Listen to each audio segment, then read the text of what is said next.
So for tonight's dinner, we visit La Guada. It's a Mexican restaurant between Proscenium and Rockwell Mall.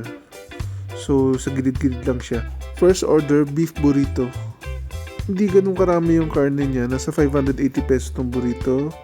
Will not go back for this. Second order, Al Pastor soft taco. 2 pieces siya, 680 pesos. Ito, babalik-balikan ko. Masarap siya.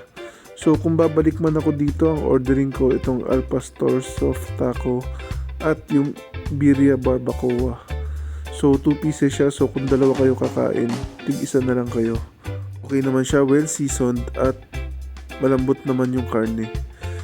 Mahilig nga pala ako sa mga fresh ingredients tulad ng mga ganito, Vietnamese food, Mexican food, Thai food. Ito, zoom in natin yung Al Pastor taco.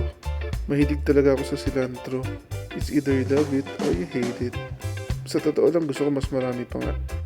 Ito naman yung barbacoa birria. Malutong siya at cheesy. Ayan, makita nyo nag-stretch pa yung cheese. Oh.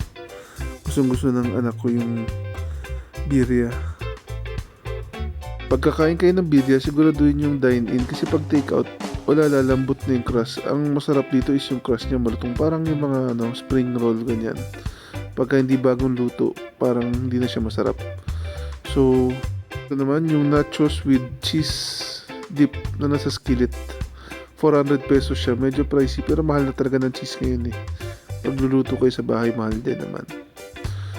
Yun. Salmon aburi and nachos with cheese skillet. That's it, guys.